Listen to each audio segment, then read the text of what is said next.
નમસ્કાર, સ્વાગત છે આપનું મંતવ્ય ન્યૂઝની વિશેષ રજૂઆતમાં. હું છું આપની સાથે ફાલ્ગુની. આજે વાત કરીશું કાનની રચના, બહેરાશના પ્રકાર અને બહેરાશ બાદ કયા પ્રકારનું નિદાન અને સારવાર થાય છે તેની. જે માટે આપની સાથે જોડાયા છે ઝાયડસ હોસ્પિટલના ENT સર્જન ડૉક્ટર લવ સેલારકા. ડૉક્ટર, આપનું સ્વાગત છે. નમસ્કાર. સૌપ્રથમ તો ડૉક્ટર, બહેરાશ પર સમજવા કરતાં કાનની રચના અને સાથે જ સાંભળવાની પ્રક્રિયા કયા પ્રકારની હોય છે તેના પર સમજાવશો. કાનની બહેરાશ એટલે આપણે પહેલાં કાનની રચના સમજવી પડે. કાનની રચનામાં આપણે 3 કાનના ભાગ કરી શકીએ આપણે, જે external ear, middle ear, inner ear. એ કાનના 3 ભાગ થયા. એક્સટર્નલ ઇયર એટલે જે કાનને બહારી ભાગ જેને આપણે કહીએ. મિડલ ઇયર, જેમાં મિડલ ઇયરમાં આપણે કાનના પડદાની પાછળ 3 હાડકી હોય છે. આપણા શરીરની સૌથી ઝીણામાં ઝીણી હાડકી જે હોય, મેલિયસ, ઇન્કસ અને સ્ટેપિસ, એ કાનના પડદાની પાછળના ભાગમાં આવે છે. એની કાનને ઘણા જુદી નળી હોય જેને ઇસ્યુએશન ટ્યુબ કહેવાય, જે મિડલ ઇયરમાં આવે છે. અને એ હાડકીની પાછળના ભાગમાં કાનનું બોન, જેને માસ્ટોઇડ બોન કહેવાય, એ માસ્ટોઇડ બોન હોય છે. અને કાનનો અંદરૂની ભાગ, જેને ઇનર ઇયર કહેવામાં આવે, ઇનર ઇયરમાં જે આપણું સાંભળાની નસ, જેને ચેતાતંતુ આપણે કહીએ, તો એ ચેતાતંતુનો જે ભાગ, જેને કોક્લિયા કહેવામાં આવે, એ કોક્લિયા હોય છે. કોક્લિયાની સાથે આપણે લેબરિન્થ હોય છે, જે આપણા બોડીને બેલેન્સ કરવાના સિસ્ટમના માટે બહુ જ જરૂરી છે. એ 3 સેમિસર્ક્યુલર કેનાલ્સ હોય છે. એ આખી કાનની રચના સમજવી જરૂરી છે. હવે કાનની બહેરાશ એટલે શું? એ કાનની બહેરાશ એટલે જે આપણે સાંભળવાનું કોઈ પણ પ્રકારનું અટકતું હોય, કોઈ પણ કારણસર હોય, બહારી કાનમાં કોઈ પ્રોબ્લેમ હોય, મિડલ ઇયરમાં પ્રોબ્લેમ હોય, તો એના કારણે હિયરિંગ લોસ જે થાય એને બહેરાશ કહેવાય. કાનની નસ જે કોક્લિયાથી લઈને બ્રેઇન સુધી જતી હોય, એમાં કોઈ તકલીફ હોય તો એને સેન્સરી હિયરિંગ લોસ કહેવાય. જી બિલકુલ. ડૉક્ટર લવ, આપે બહેરાશ શું છે તે તો જણાવ્યું, પરંતુ બહેરાશના પ્રકારો કયા પ્રકારના હોય છે તે પણ જણાવશો. બહેરાશના પ્રકાર 3 હોય છે. મેઇન આપણે 2 પ્રકારમાં ડિવાઈડ કરી શકીએ છીએ. એક છે કંડક્ટિવ હિયરિંગ લોસ, બીજું છે સેન્સરી ન્યુરલ હિયરિંગ લોસ. અને જ્યારે આ 2 પ્રકાર ભેગા કરીએ તો એને મિક્સ્ડ હિયરિંગ લોસ કહેવામાં આવે. સેન્સરી ન્યુરલ હિયરિંગ લોસ એટલે જે કાનની જે ચેતાતંતુ, એટલે જે કોક્લિયા જે કહેવાય, એ કોક્લિયામાં જે નાના નાના ઝીણા હેર સેલ્સ હોય, મિલિયન્સ ઓફ હેર સેલ્સ હોય, એ hair cells electrical stimulation pass on ન કરી શકે, એના જે ડેમેજ થતું હોય, તો એ જેને કહેવાય એને સેન્સરી ન્યુરલ હિયરિંગ લોસ કહેવાય. જે કાનની નસ જે બ્રેઇનની અંદર જતી હોય, એમાં કોઈ પ્રકારનું ટ્યુમર છે, ગાંઠ છે, કે કોઈ પણ પ્રકારનું ઇન્જરી, ટ્રોમા, એના કારણે જે ઇન્જરીના કારણે જે કટ થઈ ગયો હોય નસ, તેને સેન્સરી ન્યુરલ હિયરિંગ લોસ આપણે કહી શકીએ. કંડક્ટિવ હિયરિંગ લોસ એટલે જે કંડક્શનમાં પ્રોબ્લેમ કરી શકે છે, જે આપણે સાંભળવાની પ્રક્રિયા, જે આપણે પહેલાં વાત કરી કાનની રચના વિશે, તો રચનામાં જે આપણને કાનનો બહારી કાન અને મિડલ ઇયર, એમાં કન્ડક્શન ન કરી શકે એવી કોઈ પણ કારણે સાંભળવામાં તકલીફ પડે, એને કંડક્ટિવ હિયરિંગ લોસ કહેવાય. એ કંડક્ટિવ હિયરિંગ લોસના ઘણા બધા રીઝન હોઈ શકે. એક છે બહારી કાનમાં આપણે જોઈએ તો કાનમાં મેલ જામી જાઓ, તો આપણે કાન બંધ કરીએ તો આપણે સંભળાય નહીં. એ રીતે જ્યારે મેલ જામી જાય તો આપણે સાઉન્ડ વેવ્સ જે છે એ વેવ્સ કાનની અંદર પહોંચી ન શકે પડદા ઉપર, અને એની મૂવમેન્ટ થઈ નહીં, તો એના કારણે કંડક્ટિવ હિયરિંગ લોસ થાય. કાનમાં ફૂગ જામી જાય, પાણી ગયું એના કારણે થઈ શકે. કાનમાં બર્ડ્સનો ઉપયોગ કરતા હોય એના કારણે થઈ શકે. ઘણી વખત બર્ડનો ઉપયોગ તદુપરાંત એટલે વધારે પડતો ઉપયોગ કરતા હોય તેના કારણે કાનના પડદા ડેમેજ થઈ જાય છે, તો એ ડેમેજ થવાના કારણે હિયરિંગ લોસ વધી શકે, એને કંડક્ટિવ હિયરિંગ લોસ કહેવાય. કોઈ પણ પ્રકારનું એક્સિડન્ટ થાય છે, તો એક્સિડન્ટના કારણે કાનના અંદરની જે હાડકી હોય, પહેલાં બીજા ત્રીજા નંબરની હાડકી હોય, એ હાડકીમાં કોઈ પ્રકારનું ફ્રેક્ચર થઈ જાય તો એના કારણે કંડક્ટિવ હિયરિંગ લોસ થઈ શકે. બીજું છે કાનના પડદાની પાછળમાં જે પાણી ભરાઈ જતું હોય છે, એ પાણી શેના કારણે ભરાય, તો જે બાળકો આપણે જોવા મળે છે કે જે લોકોને કાકડા હોય છે, મોં ખુલ્લું રાખીને સૂતા હોય છે, નસકોરા બોલતા હોય રાતના, તો જેમ ગળામાં કાકડા હોય છે, એ રીતે નાકની પાછળ મસા હોય, જેને એડિનોઇડ્સ કહેવામાં આવે. તો એડિનોઇડ્સના કારણે પાણી જે છે, જે નોર્મલી ડ્રેઇન થઈ જતું, એ ડ્રેઇન ન થઈને કાનમાં ભરાયા રાખે. એ ભરાવાને કારણે એને ઓટાઇટિસ મીડિયા કહેવાય, SOM, સિક્રેટિવ ઓટાઇટિસ મીડિયા. તો એના કારણે પણ કંડક્ટિવ હિયરિંગ લોસ થઈ શકે. બીજું, કાનની અંદરની હાડકી હોય, ત્રીજા નંબરની હાડકી હોય, મેલિયસ, ઇન્કસ, સ્ટેપિસ, જે ત્રીજા નંબરની હાડકી છે, એ હાડકી ચોટી જાય. એ ચોટી જવાને કારણે એને ઓટોસ્ક્લેરોસિસ કહેવામાં આવે, તો એ એના કારણે પણ કંડક્ટિવ હિયરિંગ લોસ થઈ શકે છે. એમ આ વિવિધ પ્રકારો આપણે જોઈ શકીએ. બીજું, આપણે હમણાં ઘણું બધું જોઈ રહ્યા છે, જે લોકો યંગસ્ટર્સ છે, કોવિડના કારણે પણ હવે ઘરે જ બેસીને બધું ટીવીમાં ઓનલાઈન ક્લાસીસ કરવાના, ઓનલાઈન ટ્યુશન કરવાનું, અને ભણતર હોય છે, તો એના કારણે એ લોકોનું હેડફોનનો યુસેજ વધી જાય છે, હેન્ડ્સ ફ્રીનો યુસેજ વધી જાય છે. તો એ બધાને કારણે પણ ન્યુરલ ડેફનેસ, જે નસ સૂકવાની પ્રક્રિયા છે, એનો વધારો જોવામાં આવી રહ્યો છે. એટલે બને ત્યાં સુધી એનો ઉપયોગ અમુક અંશે જ કરવાનો, જ્યારે જરૂર પડે ત્યારે, અને પોસિબલ હોય તો સ્પીકર ઉપર રાખીને વાત કરવાની. જી બિલકુલ. ડૉક્ટર, આપે જે પ્રકારે કન્ડક્ટિવ હિયરિંગ લોસના પ્રકાર જણાવ્યા, હવે તેનું નિદાન કઈ રીતે થઈ શકે છે? આ સાથે જ નિદાન બાદ તેની કયા પ્રકારની સારવાર હોય છે? હા, આમાં નિદાનમાં આપણે ઓડિયોલોજિકલ રિપોર્ટ્સ થતા હોય છે. એ પહેલાં જ્યારે આપણે પેશન્ટ અમારી પાસે આવે છે તો એને આપણે એક્ઝામિનેશન જેને કહેવાય, ઓટોસ્કોપિક એક્ઝામિનેશન, કેમેરામાં જોઈ પેશન્ટને દેખાડીએ કે આ વસ્તુ તમને તકલીફ છે અને એના નિદાન કરીએ. હવે એની ઉપર આપણે જઈએ છીએ ઓડિયોલોજિકલ રિપોર્ટ્સ માટે, જેને કાનના હિયરિંગ ટેસ્ટ કહેવામાં આવે. એ હિયરિંગ ટેસ્ટ થાય.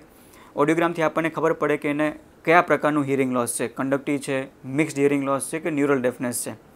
એ કંડક્ટિવ હિયરિંગ લોસ હોય એના પછી આપણે આગળ જેમ આગળ આપણે વાત કરી તેમ કાનના પડદામાં કાણું હોય, એ પડદામાં જ્યારે કોઈ પણ પ્રકારનું ઇન્ફેક્શન જે કાનની ઉપરના ભાગમાં જતું હોય, જેને કોલેસ્ટેટોમા કહેવામાં આવે, તો એના માટે આપણે સીટી સ્કેન કરાવવું જરૂરી છે. એ સીટી સ્કેનથી આપણને એ કન્ફર્મેશન થાય છે કે આ વસ્તુ, આ પ્રકારનો ડિઝીઝ એને કાનમાં રહ્યો છે, અને એ પ્રમાણે આપણે એની નિદાન કર્યા પછી આપણે એની સારવાર કરી શકીએ છીએ. અને આપણે આની સારવાર નથી કરતા તો આ જે ઇન્ફેક્શન છે એ બ્રેઇન તરફ પણ જઈ શકે છે. અને અત્યારના આજના જ એક લિટરેચરમાં અમે જોવામાં આવ્યું છે કે કોવિડ પછી જે લોકોને એક પ્રકારનું ખરાબ ઇન્ફેક્શન એ બહુ જ વધી રહ્યું છે, એને મેલિગ્નોટાઇટિસ એક્સ્ટર્ના કહેવાય, એના કારણે એ ઇન્ફેક્શન કાનમાં થઈને બ્રેઇનમાં પણ જઈ રહ્યું છે અને એના કારણે મૃત્યુ પણ થઈ રહ્યા છે. એટલે આ વસ્તુ પણ ખૂબ જ જરૂરી છે, કોઈ પણ પ્રકારનું ઇન્ફેક્શનને નિગ્લેક્ટ ન કરવું જોઈએ. જી બિલકુલ. ડૉક્ટર, અમુક લોકોને એવું હોય છે કે સામાન્ય રીતે જન્મજાત બહેરાશપણું આવતું હોય છે, તો અથવા તો વયોવૃદ્ધ લોકોમાં બહેરાશપણું જોવા મળતું હોય છે, પરંતુ મુખ્યત્વે બહેરાશની કોઈ ઉંમર હોય છે ખરી? જન્મથી બહેરાશ પણ હોય છે, જે લોકો બાળકને જન્મજાત બહેરાશ જેને કહેવાય, અને અમુક ઉંમરે પણ બહેરાશ થઈ શકે છે. જન્મજાત બહેરાશ ઘણા બધા રીઝનને કારણે હોય, ખાસ કરીને કોઈ પ્રકારનું ઇન્ફેક્શન બાળકને થયું હોય, જેને મેનિન્જાઇટિસ કહેવાય, ન્યુરોનટલ જોન્ડિસ કહેવાય, તેવા ઇન્ફેક્શનને કારણે બાળકને બહેરાશ આવી શકે છે. બાળકના જન્મ થયા બાદ કોઈ પીડીઓ જેને આપણે કહીએ, અથવા બાળકને કોઈ એવું ઇન્ફેક્શન લાગી જાય જે ઇન્ફેક્શન બ્રેઇનમાં જાય છે, તો એને બહેરાશ આવી શકે છે. જીનેટિક્સમાં કોઈ એવા ડિફોર્મિટીને કારણે પણ બહેરાશ આવી શકે છે. આ થઈ જન્મજાત બહેરાશ. અમુક ઉંમર પછી પણ બહેરાશ આવી શકે છે, જેમાં ખાસ કરીને કોઈ પ્રકારની એવી દવાઓ લીધી હોય, એ જે ડ્રગ ઇન્ડ્યુસ્ડ હિયરિંગ લોસ કહેવાય, અથવા કોઈ એવું પ્રકારનું ટ્યુમર છે જેના કારણે બહેરાશ આવી શકે છે. અને ન્યુરલ ડેફનેસ પ્લસ કંડક્ટિવ ડેફનેસ, આ બંને વસ્તુ પણ કોઈ પણ રીઝનને કારણે, ધારો કે મેનિન્જાઇટિસ થયું, જેમ હમણાં અમે એક પેશન્ટને ઓપરેટ કર્યું જેને મેનિન્જાઇટિસ ઇન્ફેક્શન થયું હતું અને એના કારણે એને બહેરાશ આવી ગઈ, તો આપણે એને ઓપરેશન કરી અને પાછું એનું હિયરિંગ નોર્મલ લાવી શક્યા. એટલે રીઝન, એટલે ગમે તે ઉંમરે બાળકને બહેરાશ અથવા ઉંમરવાળા લોકોને બહેરાશ આવી શકે છે. જી બિલકુલ. ડૉક્ટર, આપણે ઘણી વખત જોયું છે કે નાના બાળકો કે જે મોં દ્વારા શ્વાસ લેતા હોય છે, તો તેની પાછળનું કારણ શું હોય છે? બાળકો ઘણી વખત ઊંઘમાં પણ મોં દ્વારા શ્વાસ લેતા જોવા મળતા હોય છે. હા, આપણે જેમ આગળ વાત કરી કંડક્ટિવ હિયરિંગ લોસ, તો કંડક્ટિવ હિયરિંગ લોસનું એક કારણ એ પણ છે, જે બાળકોમાં એડિનોઇડ્સ હોય છે, તો એડિનોઇડ્સને કારણે કાને ગળાજુતી નળી છે એ નળીમાં બ્લોક થાય, અને એ બ્લોકને કારણે જે પાણીનો પ્રવાહ છે એ કાનના પડદાની પાછળ જામી જાય. એટલે એ એડિનોઇડ્સ એનું મૂળ કારણ છે. હવે એવા કેસીસમાં આપણે બાળકોનો સ્લીપ એપનિયા, જે બાળકોના સ્લીપ ડિસઓર્ડર કહેવાય, એમાં આપણે આ કહી શકીએ. હવે આવા કેસીસમાં આપણે એનું રૂટ કોઝને ટ્રીટ કરવું જરૂરી છે. એટલે એને એક લેઝર એટલે કોબ્લેશન દ્વારા આપણે સર્જરી કરીએ અને એને કાકડા અને નાકની પાછળના મસા, જેને એડિનોઇડ્સ કહેવાય, એને આપણે કાઢીએ, અને સાથે સાથે જો કાનના પડદાની પાસે પાણી ભરાણું હોય તો આપણે એમાં ચેકો મૂકીને પાણી કાઢીએ, તો બાળકનું હિયરિંગ પણ નોર્મલ થઈ જાય છે, અને જે સ્લીપ ડિસઓર્ડર જે બાળકને થાય છે એને પણ આપણે ટ્રીટ કરી શકીએ એમ છે. જી બિલકુલ. ડૉક્ટર, હવે આગળ વાત કરીએ સેન્સરી ન્યુરલ હિયરિંગ લોસ. આ શું છે, સાથે તેનું નિદાન કઈ રીતે થઈ શકે છે, અને ત્યારબાદ નિદાન પછી કયા પ્રકારની સારવાર લેવાથી તેનાથી સારું થઈ જાય છે? સેન્સરી ન્યુરલ હિયરિંગ લોસ એટલે કેવું છે, આપણે જેમ પહેલાં રચનાની વાત કરી, તો કાનના પડદાની પાછળ હાડકી, અને કાનની પાછળ જે છે કોક્લિયા, અને એની પાછળ આપણા નસ જે બ્રેઇનમાં છે તેને કોક્લિયર નર્વ કહેવાય. જે પણ કોક્લિયામાં ડેમેજ થાય છે, જેના કારણે જે સેન્સેશન બ્રેઇન સુધી જવા જોઈએ એ કોક્લિયા હેર સેલ્સ એ ડેમેજ થવાને કારણે પહોંચાડી નથી શકતા, જેમાં ઇલેક્ટ્રિકલ સ્ટિમ્યુલેશન આવવું જોઈએ એ નથી થઈ શકતું, એને સેન્સરી ન્યુરલ હિયરિંગ લોસ કહેવાય. ઘણા બધા રીઝન હોઈ શકે, જેમ બ્રેઇનમાં ટ્યુમર છે, એ જેને એકાઉસ્ટિક ન્યુરોમા કહેવાય, એ પ્રકારનું ટ્યુમર છે, કાનની નસમાં ડેમેજ થવું, કોઈ ટ્રોમા થવું, અથવા કોઈ એવી દવાઓ લીધી હોય જેના કારણે એ નસ સુકાઈ જાય. તો એવા કેસીસમાં આપણે એને ટ્રીટ કરીએ, પહેલાં ડાયગ્નોઝ કરવું જરૂરી છે.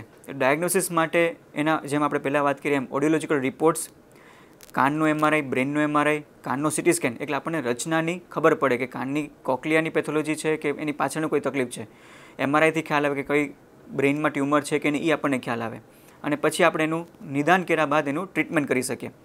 હવે જો આ જ વસ્તુ બાળકોમાં હોય છે તો બાળકોમાં આપણે એના ઓડિયોલોજિકલ રિપોર્ટ્સમાં BERA, OE, oto acoustic emission, SSR, impedance test કરીએ છીએ, અને એના દ્વારા આપણને એક રિપોર્ટ મળે છે, જે રિપોર્ટ દ્વારા આપણને ખબર પડે કે આ બાળકને આ પ્રકારનું હિયરિંગ લોસ છે. હિયરિંગ લોસના પણ 3 પ્રકાર છે, એટલે માઇલ્ડ, મોડરેટ અને સિવિયર. એ સ્ટેજ કહી શકીએ આપણે. તો જે માઇલ્ડવાળા બાળકો હોય અથવા કોઈ પણ ઉંમરવાળા છે તો માઇલ્ડ હિયરિંગ લોસ હોય તો એ લોકોને આપણે સિમ્પલ દવાઓ દ્વારા, કોઈ પણ ઇન્ફેક્શન તો દવાઓ દ્વારા, અથવા એ લોકોને હિયરિંગ એડ દ્વારા, જો મોડરેટ ટુ સિવિયર હોય, કોમ્યુનિકેશનમાં તકલીફ પડતી હોય તો એવા લોકોને આપણે હિયરિંગ એડ દ્વારા ટ્રીટમેન્ટ કરી શકીએ છીએ. પણ જ્યારે નસ વધારે સુકાઈ ગઈ છે, જે severe two profound hearing loss હોય છે, તો એ લોકોને આપણે કોક્લિયર ઇમ્પ્લાન્ટ દ્વારા, સર્જરી દ્વારા એ લોકોને ઇમ્પ્લાન્ટ કરીએ છીએ, અને ઇમ્પ્લાન્ટ દ્વારા બાળકને પાછું, અથવા કોઈ પણ ઉંમરવાળા છે જે લોકોને હિયરિંગ લોસ થયો છે તેને પાછું આપણે હિયરિંગ પાછું આપી શકીએ એમ છે. જે બાળકોમાં જન્મથી જ બહેરાશ હોય છે તેમને કયા પ્રકારની ટ્રીટમેન્ટ કરવામાં આવતી હોય છે? માતા પિતાને આ વિશે કયા પ્રકારે સમજ આપવામાં આવતી હોય છે? નિદાન થાય છે અને ત્યારબાદ કયા પ્રકારની સારવાર કરવામાં આવતી હોય છે? જે લોકોને ખાસ કરીને બાળકો જે જન્મજાત બહેરાશ હોય છે તો જન્મજાત બહેરાશમાં એ લોકોનું નિદાન પ્રાઇમરી ડૉક્ટર દ્વારા થતું હોય છે, એટલે પીડિયાટ્રિશિયન હોય છે. તો એ લોકોને એ સમજવું જરૂરી છે કે જે માતા પિતા છે એ લોકો ડૉક્ટર પાસે જઈ અને એની કેમ બાળકનું સ્પીચ ડેવલપ નથી થાય, તો એ સ્પીચ ડેવલપ થાય એના માટે ડૉક્ટર પાસે જાય, અને ડૉક્ટર એને પછી સમજાવે કે હા તમારા બાળકને કોઈ પ્રકારની હિયરિંગ લોસ છે જેના કારણે બાળકની સ્પીચ ડેવલપ નથી થઈ, તો પછી આપણે એને જે તે ડૉક્ટર હોય, જે ENT સર્જન છે એની પાસે મોકલે, અને એની પાસે જઈ એને એના ઇન્વેસ્ટિગેશન જેને કહેવાય, brain evoke response audiometry, audiological reports, oto acoustic emission, આ બધા રિપોર્ટ્સ થાય પછી એને ખ્યાલ આવે કે આ બાળકને જન્મજાત બહેરાશ છે, અને એ બહેરાશ ઉપર એને પછી આપણે MRI, CT સ્કેન કરીએ, અને પછી આપણે એને સર્જરી માટે પ્લાન કરતા હોઈએ છીએ. અને સર્જરીમાં કોક્લિયર ઇમ્પ્લાન્ટ સર્જરી જે છે એ કોક્લિયર ઇમ્પ્લાન્ટ સર્જરી દ્વારા એનું 100% એનું હિયરિંગ નોર્મલ થઈ શકે છે, જે આજની ટેકનોલોજી આપણે ભગવાનની દયાથી મળેલી છે, અને એ ટેકનોલોજી દ્વારા આપણે એ બાળકની જે જિંદગી છે એને આપણે બદલાવી શકીએ એમ છે. જી બિલકુલ. આપણે ડૉક્ટર આપે જે કોક્લિયર ઇમ્પ્લાન્ટ સર્જરીની વાત કરી, એ બેઝિકલી સર્જરી શું છે તેના વિશે માર્ગદર્શન આપશો?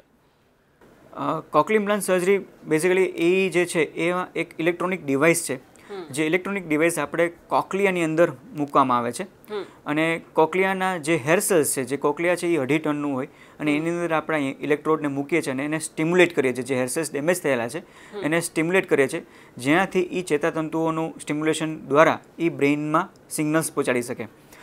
હું એમાં સમજાવવા માંગીશ એક ડેમો સાથે. જેમ છે આ જે છે એ અંદરનો ભાગ છે, જે કાનની અંદર જશે, ચામડી નીચે રહેશે, અને જે માસ્ટોઇડ બોન છે એને આપણે ડ્રીલ કરીએ છીએ. ડ્રીલ કરીને જે આ ઇલેક્ટ્રોડ્સ છે, ઇલેક્ટ્રોડ્સને કાનની અંદરના જે કોક્લિયા છે એની અંદર પ્લેસ કરવામાં આવે છે. જે આ જે ભાગ છે એને રિસીવર કહેવાય છે, અને આ જે રિસીવર દ્વારાથી થઈને આ કોક્લિયા સુધી જાય છે થ્રુ ધીસ ઇલેક્ટ્રોડ. હવે જે આ રિસીવર છે એને સ્ટિમ્યુલેટ કરવા માટે જેને ટ્રાન્સમીટર કહેવાય, એ બહારનું એક ઇન્સ્ટ્રુમેન્ટ આવે છે, જે બહાર આવે છે, ચામડીની ઉપર રહી છે, અને એ મેગ્નેટ દ્વારા, એટલે આ જે છે એ સાઉન્ડને રિસીવ કરે છે, રિસીવ કરી માઇક્રોફોન દ્વારા, અને એને ચેન્જ કરે છે, અને એને ઇલેક્ટ્રોડ દ્વારા, મેગ્નેટ દ્વારા કાનની અંદરના ભાગમાં જે રિસીવર છે એને પહોંચાડે છે, અને અહીંયાથી પછી આ કોક્લિયામાં સાંભળવામાં પહોંચે છે. એટલે આ જે છે એ આવી રીતે મિકેનિઝમ કામ કરે છે કોક્લિયર ઇમ્પ્લાન્ટમાં. હવે કોક્લિયર ઇમ્પ્લાન્ટ સર્જરી એઝ સચ જોવા જઈએ તો એ બહુ જ સિમ્પલ સર્જરી છે, જરા પણ જટિલ સર્જરી નથી. જેવું માનવામાં આવે છે કે આ બહુ મોટી સર્જરી છે, મોટો ચેકો આવે છે, એવું કશું નથી. એક નાકો કાનની પાછળના ભાગમાં એક સિમ્પલ સર્જરી, એક ઇન્સિઝન મૂકવામાં આવે, કાનની પાછળનું જે હાડકું જે આપણે માસ્ટોઇડ બોન કહેવાય એને ડ્રીલ કરવામાં આવે છે. ડ્રીલ કરીને પછી આપણે કોક્લિયોસ્ટોમી જેને કહેવાય, કોક્લિયોસ્ટોમી કરી અને કાનની અંદરમાં આ ઇલેક્ટ્રોડનું પ્લેસમેન્ટ કરીએ છીએ અને પછી ચામડી આપણે બંધ કરીએ છીએ. અને આ સર્જરી કર્યા બાદ લગભગ 2 અઠવાડિયા પછી એને આપણે ઓન ટેબલ જ્યારે જોઈએ છીએ ત્યારે કન્ફર્મ કરી લે છે કે આ કોક્લિયર ઇમ્પ્લાન્ટ ફંક્શનિંગ છે અને ઇલેક્ટ્રોડ પ્લેસમેન્ટ 100% બરાબર છે કે નહીં આપણે જોઈ લઈએ છીએ. અને એનું 3 અઠવાડિયા બાદ જ્યારે સર્જરીના 2 થી 3 અઠવાડિયા બાદ એને આપણે એક્ટિવેશન જેને કહેવાય એ એક્ટિવેશન સ્વિચ ઓન જેને કહેવાય આપણે એ સ્વિચ ઓન કરીએ છીએ લગભગ 3 અઠવાડિયા પછી. જી બિલકુલ. ડૉક્ટર, આપે જે ઇમ્પ્લાન્ટ માટે જે મશીનની વાત કરી તે 2 કાનમાં જરૂરી છે કે સામાન્ય રીતે 1 કાનમાં લગાવવાથી પણ બહેરાશ દૂર થઈ શકે છે? એડવાઇઝેબલ છે જે બાળકો જન્મથી જ બહેરા છે, જેમ આપણને ભગવાને 2 આંખો આપી છે, 2 કાનો આપ્યા છે, તો એનું બાય ડાયરેક્શનાલિટી છે, એટલે બંને બાજુ આપણે સાંભળવી જરૂરી છે. એ રીતે જ કોક્લિયર ઇમ્પ્લાન્ટ જો બાળક બંને કાનેથી બહેરો હોય તો બંને કાનમાં જરૂરી છે. 1 કાનમાં ધારો કે કોઈ પેશન્ટ એવા છે કે એફોર્ડ નથી કરી શકતા તો એ લોકો 1 કાનમાં ઇમ્પ્લાન્ટ કરાવે બીજા કાનમાં હિયરિંગ એડ પહેરે, પણ આ એડવાઇઝેબલ નથી. એડવાઇઝેબલ તો એવું જ છે કે બંને કાનમાં કોક્લિયર ઇમ્પ્લાન્ટ સર્જરી કરાવવી જોઈએ. જી બિલકુલ. ડૉક્ટર, ઘણા લોકોને તેવું પણ હોય છે કે આ સર્જરી જટિલ છે, તેનાથી કોઈ નુકસાન થઈ શકે છે તેવી માનસિકતા એ અકબંધ થઈ ચૂકી હોય છે, તેવી ગ્રંથિને ભાંગવા આપ શું સલાહ આપશો? હવે આ કોક્લિયર સર્જરી જરા પણ જટિલ નથી, એક સિમ્પલ સર્જરી છે. હા, જે ઇનએક્સપિરિયન્સ સર્જન હોય તો એનાથી ડેમેજ થઈ શકે, પણ જનરલી જે લોકો ટ્રેન્ડ ડૉક્ટરો છે, જે કોક્લિયર ઇમ્પ્લાન્ટ માટે ટ્રેન્ડ ડૉક્ટરો છે, એ આ સર્જરી એ લોકો માટે ખૂબ જ સિમ્પલ સર્જરી છે અને લગભગ 1.5 કલાકની અંદર સર્જરી પતી જાય છે, એટલે એમાં જટિલ નથી, સિમ્પલ સર્જરી છે. જી બિલકુલ. અને ડૉક્ટર, સર્જરી બાદ દર્દી ઘરે જઈ શકે છે? કેટલો સમય તેને હોસ્પિટલ રહેવું પડે છે? જનરલી આપણે સર્જરી બાદ બાળકને 2 દિવસ રાખતા હોય છે અને 2 દિવસ માસ્ટોઇડ બેન્ડેજ જેને કહેવાય માસ્ટોઇડ બેન્ડેજ આપતા હોય છે અને 2 દિવસ પછી માસ્ટોઇડ બેન્ડેજ છે આપણે કાઢી નાખતા હોય છે. અને કાનની પાછળના જે ટાંકા હોય છે એ ઓગળી જાય હોય છે, એટલે કાઢવાની જરૂર હોતી નથી. અને 2 દિવસ પછી આપણે પેશન્ટને ડિસ્ચાર્જ કરી દેતા હોય છે. એ બાળક હોય અથવા કોઈ પણ જે એડલ્ટ પેશન્ટ જે લોકોને ઇમ્પ્લાન્ટ કરેલો છે એ લોકો માટે પણ આ સેમ પોલિસી લાગુ પડે છે. ડૉક્ટર, જે વ્યક્તિઓ જન્મથી જ સાંભળી નથી શકતા અને તેમનામાં જ્યારે આ સર્જરી કરવામાં આવે છે ત્યારે ઘણા બાળકો કે જે અવાજને કેચઅપ નથી કરી શકતા, પહેલેથી સાંભળવાની ન આદત અને ત્યારબાદ બહુ જ બધો ઘોંઘાટ આવવું જેનાથી બાળક ડરતું પણ જોવા મળતું હોય છે. બેઝિકલી કેવું છે કે ઇમ્પ્લાન્ટ કરીએ છીએ ને એટલે જે પણ મારા પેશન્ટ જે ઓપરેટ કરેલા છે એને ઇમ્પ્લાન્ટ કર્યા પછીનો એક રિસ્પોન્સ જેમ એઝ અ પેરેન્ટ્સ માતા પિતાનો અને એક બાળકનો, કારણ કે એ લોકોએ 1-2 વર્ષ સુધી બાળકને કોઈ પણ અવાજમાં રિસ્પોન્સ આપ્યો ન હોય એવું જોયું હોય છે, કોઈ મોટી થાળી વગાડી હોય તો પણ સાંભળતા ન હોય એવું જોયું છે. હવે જ્યારે સિમ્પલ હું એટલું કહી શકીશ કે જ્યારે બાળકને આપણે ઇમ્પ્લાન્ટ કરીએ છીએ અને 21 દિવસ બાદ જ્યારે સ્વિચ ઓન કરીએ છીએ જેને, તો સ્વિચ ઓન કર્યા બાદ બાળકનો એક ઉદ્ગાર આવે છે અને એ ઉદ્ગાર સાંભળીને એને મા બાપના આંખમાં પાણી આવી જાય છે કે આજે મારો બાળક જે અત્યાર સુધી સાંભળતો હતો એ અચાનક જ સાંભળવા માંડ્યો અને એના માટે એક આનંદની એક લહેર જેને કહેવાય આપણે એ અમે જોઈ શકીએ છીએ. હવે જે બાળકનો આપણે એક્સપિરિયન્સ ગણીએ તો બાળકને પહેલો સાઉન્ડ આવે છે એના માટે એક ફોરેન સાઉન્ડ છે જે આપણે કહ્યું એ પ્રમાણે, તો એ જે સાઉન્ડ છે એના માટે એ તરત રોવાનું ચાલુ કરે છે. એ રોવાનું ચાલુ એટલે આપણને એમ લાગે આ બાળક રોવે છે, પણ એકચ્યુઅલી એના માટે અને એના મા બાપ માટે આ સારી નિશાની છે. એનું મિનિંગ એમ થયું કે જે સ્ટિમ્યુલસ જે પહોંચવા જોઈએ, જે બ્રેઇનમાં એ સ્ટિમ્યુલસ બહુ સરસ રીતે પહોંચી રહ્યા છે. પછી આપણે આ બાળકને ટ્રેન કરીએ છીએ જેને ઓડિટરી વર્બલ થેરેપી કહેવામાં આવે. એ ઓડિટરી વર્બલ થેરેપી દ્વારા બાળકને આપણે એને ટ્રેનિંગ આપીએ છીએ, કારણ કે કોઈ પણ બાળક છે જેમ આપણે નોર્મલ બાળક જન્મ થાય છે તો બાળક સાંભળે છે એને આપણે સમજાવીએ કે આ ટીવી છે, આ ફેન છે, પછી આપણે એને બોલતા શીખડાવીએ છીએ. તો આ બાળક જેને ઇમ્પ્લાન્ટ સર્જરી કરીએ છીએ એના માટે એક નવો જન્મ અથવા નવી સાંભળવાની પ્રક્રિયા ચાલુ થઈ છે. તો એવા દરમિયાન બાળકને આ થેરેપી આપવી ખૂબ જ જરૂરી છે. ઓડિટરી વર્બલ થેરેપી દ્વારા બાળકને આપણે નોર્મલ હિયરિંગમાં, નોર્મલ લાઈફ સ્ટાઇલમાં આપણે લઈ આવી શકીએ છીએ. જી બિલકુલ. ડૉક્ટર, આ સર્જરી બાદ વ્યક્તિ એટલે કે દર્દી કેટલા સમયમાં સાંભળવાનું શરૂ કરતો હોય છે? પ્રોપર જે ટ્રીટમેન્ટ છે ત્યારબાદ દર્દીને કેટલા સમયમાં સારું થતું જોવા મળતું હોય છે? અલગ અલગ હોય છે. હવે આપણે જોઈએ કે બાળકની ઉંમર નાનકડી હોય છે, તો 1 વર્ષનું બાળક છે તો 1 વર્ષના બાળકમાં આપણે સર્જરી કરીએ છીએ તો એ નોર્મલ બાળકની જેમ ડેવલપ થાય છે. પણ જેમ જેમ તમે મોડું કરતા જાઓ છો, જે આ પરિસ્થિતિમાં મોડું થાય કે ગમે તે કારણસર મોડું થયું છે, 3 વર્ષે કે 4 વર્ષે બાળકની સર્જરી થાય છે, તો એ સર્જરી દ્વારા ધીમે ધીમે બ્રેઇન પ્લાસ્ટિસિટી, એ બ્રેઇનના ન્યુરોન્સ છે એ ન્યુરોન્સ ડેવલપ થતા હોય છે અને 5 વર્ષ સુધી કે 6 વર્ષ સુધી જે બ્રેઇનના ન્યુરોન્સ છે એ બહુ જ ઇમ્પોર્ટન્ટ છે. હવે એ બ્રેઇનના ન્યુરોન્સ જો એ કામ નથી કરતા, એને સિગ્નલ્સ નથી પહોંચતા બ્રેઇનને સાંભળવાના, તો સાંભળવાના સિગ્નલ્સના પછી એ જગ્યા ખાલી રહે છે, તો બાકીના જે ન્યુરોન્સ છે જેમ આંખના ન્યુરોન્સ છે તો એને ટેક ઓવર કરી લે છે. એટલે એ સમયે એને આપણે વધારે ટ્રેન કરવું પડે છે. હવે ધારો કે આપણે બાળકને 1 વર્ષની ઉંમરે સર્જરી કરીએ છીએ તો બાળક એક નોર્મલ બાળકની જેમ ડેવલપ થાય, એની સ્પીચ ડેવલપ થઈ જાય છે, તો આપણે 6 મહિના અથવા વર્ષ મેક્સિમમ 1.5 વર્ષ સુધી એને થેરેપી આપવી પડે છે. જ્યારે જેમ જેમ તમે મોડું કરો છો, બાળકની 3 વર્ષે સર્જરી થાય છે, 4 વર્ષે સર્જરી થાય છે, 5 વર્ષે સર્જરી થાય છે, તો પછી એ દરમિયાન બાળકને ટ્રેનિંગનો પિરિયડ વધી જાય છે. જી બિલકુલ. ડૉક્ટર, જે પ્રકારે આપણે બાળકમાં તમે જણાવ્યું કે 1 વર્ષના બાળકમાં આ પ્રકારે ટ્રીટમેન્ટ થાય, સર્જરી થાય, સામાન્ય રીતે જે બાળકો સાંભળી જ નથી શકતા હોતા જન્મથી, તેઓમાં આ સર્જરી કેટલા સમય સુધી થઈ શકે છે? બાળક કેટલું મોટું થાય ત્યાં સુધી આ સર્જરી કરી શકાય છે, અને જો વધુ ઉંમર થાય તો ત્યારબાદ કયા પ્રકારના કોમ્પ્લિકેશન્સનો સામનો કરવો પડતો હોય છે? હવે બાળકને આપણે જો નાનકડા હોય ને ત્યારે સર્જરી કરીએ તો એકદમ નોર્મલ વેમાં ગ્રોથ થાય છે, પણ જો બાળકનો ઉંમર થઈ જાય છે, જેમ આપણે સમજાયું કે ન્યુરલ પ્લાસ્ટિસિટી, એ બ્રેઇનની અંદર કેવું છે, હવે હું એક સામાન્ય એક્ઝામ્પલ આપવા માગીશ કે આપણે ઘર હોય તો ઘરની બહાર જે કોર્પોરેશનનો રોડ હોય અથવા ગવર્મેન્ટનો રોડ હોય તો આપણે એ જગ્યાએ ગાડી પાર્ક કરતા હોય છે, તો અમુક સમય જાય કે પછી આમ એમ જ થાય કે આ જગ્યા તો આપણી જ છે. એવી રીતે જ એ ખાલી જગ્યા પડી છે એટલે એ આપણી થઈ જાય છે. હવે તે બ્રેઇનની અંદર ન્યુરોન્સ છે તો એ ન્યુરોન્સ છે જેને સ્ટિમ્યુલસ મળવું જોઈએ સાંભળવા માટેનું, એ જે ઓડિટરી કોર્ટેક્સ કહેવાય, એ કોર્ટેક્સ કાનની ચેતાતંતુ દ્વારા બ્રેઇનમાં સ્વરના જે સાંભળવાના સેન્સીસ છે એને પહોંચાડે છે. હવે એ જગ્યા ખાલી પડે છે કારણ કે એ સાંભળતો નથી બાળક, એટલે એ જગ્યા ખાલી પડે છે. હવે એ જગ્યા ખાલી પડે એટલે બાકીના જે ન્યુરોન્સ છે, જે બ્રેઇનના ન્યુરોન્સ છે, જે આંખના ન્યુરોન્સ છે, એ બાજુમાં સૌથી નજીકમાં હોય છે, તો એ ન્યુરોન્સ છે એને કેચ કરવા માંડે છે. એ જગ્યા ખાલી પડે છે એટલે એ પોતે વાપરવા માંડે છે. એ તમે જોયું હશે કે જે લોકોને કોઈ પણ પ્રકારની બેરાશ હોય, જે ઉંમરવાળા હોય અથવા નાનપણથી હોય, તો એ લોકોનું લિપ રીડિંગ બહુ સરસ હોય છે. એ લિપ રીડિંગનું કારણ આ જ છે, કારણ કે એ લોકોના જે બ્રેઇનના જે આઈઝના સેન્સીસ છે એ વધારે એક્ટિવ થઈ જાય છે. તો એ રીતે આ જે સેન્સીસ ઓડિટરી કોર્ટેક્સ છે એને આપણે સ્ટિમ્યુલેટ ચાલુ કરી દેવું પડે. હવે તમે જેટલા નાનપણમાં એનું સ્ટિમ્યુલેશન પહોંચાડો છો તેનું રિઝલ્ટ સરસ મળે. એ જગ્યા ખાલી પડે છે, એ જગ્યા બીજું કોઈ ટેકઓવર કરી શકતું નથી. અને આ તમે કોક્લિયર ઇમ્પ્લાન્ટ સર્જરી જો નાનકડા બાળકોમાં ઉંમરમાં કરાવો છો 8 મહિને, વર્ષે, તો એનું રિઝલ્ટ એકદમ નોર્મલ બાળકની જેમ આવે છે. જેમ જેમ મોડું થાય છે તો એમાં થોડુંક તમને ડિલેડ રિસ્પોન્સ મળે છે. અને કદાચ આપણે 7 વર્ષે કે 8 વર્ષે કરીએ છીએ તો એ લોકોને આપણે જે એક્સપેક્ટેડ હોય કે આની સ્પીચ નોર્મલ થવી જોઈએ તો એ નોર્મલ થતી નથી. તો એનો જે અવાજ છે એ મફલ્ડ વોઇસ જેને કહેવાય, એ મફલ્ડ વોઇસ રહે છે. જી બિલકુલ. ડૉક્ટર, કોક્લિયર ઇમ્પ્લાન્ટના ફેક્ટ્સ અને ફિગર કયા પ્રકારના છે? વર્લ્ડમાં જોવા જઈએ તો અત્યારના 5%, એટલે વર્લ્ડની પોપ્યુલેશન પ્રમાણે 5% લોકો આજે હિયરિંગ ઇમ્પેર્ડથી સફર કરે છે.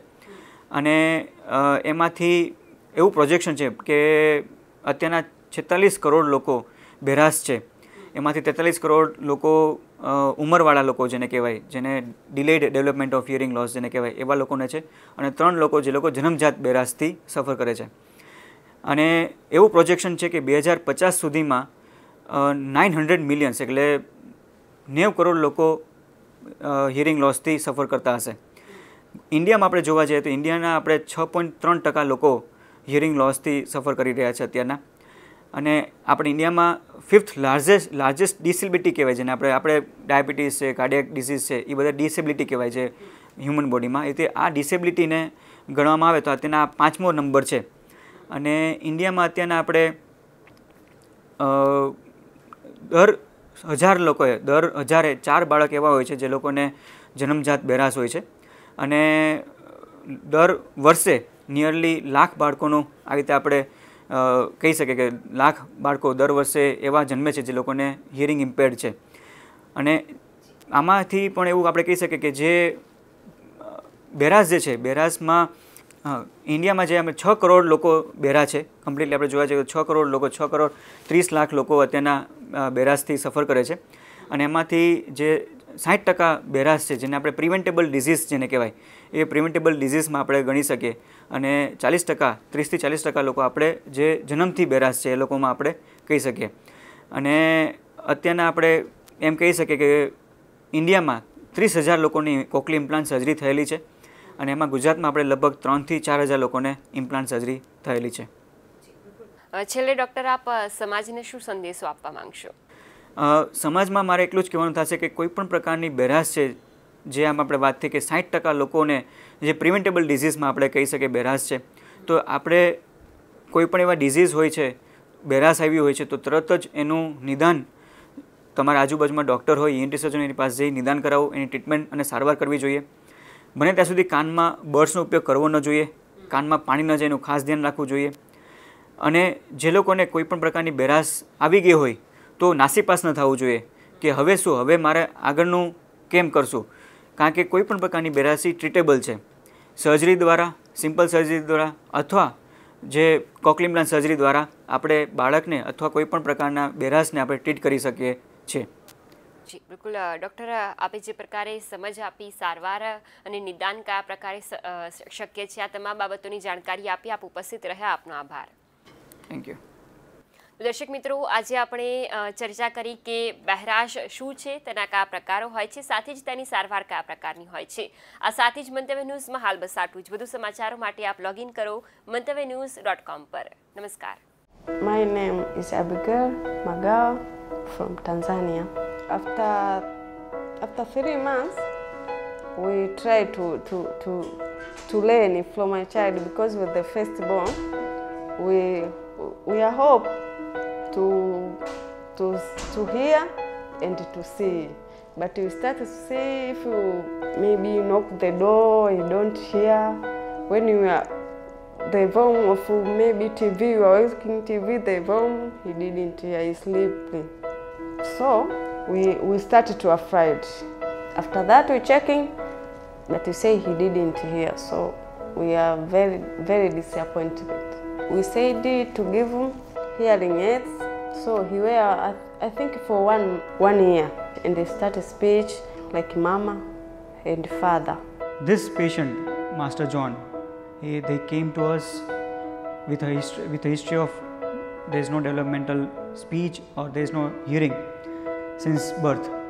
They did whatever possible at Tanzania, at their home place, but unfortunately they were not able to get the things like a cochlear implant surgery benefit or the advice from their own place. We are going there to the hospital.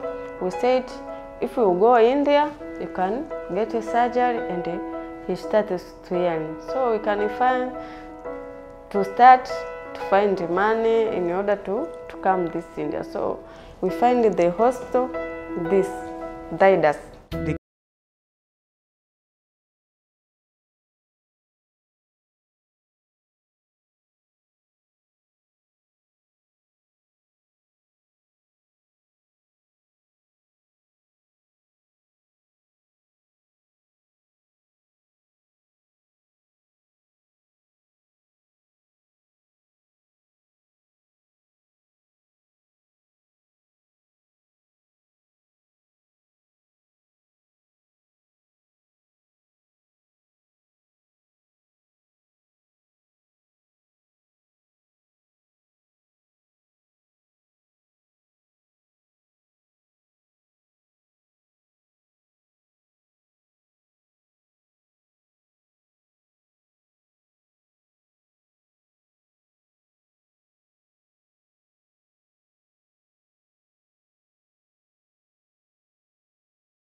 Of the doctor from Zydus, thank you so much, because my son is started hearing. I'm very happy, and my family at home, if we hear that, we are very happy.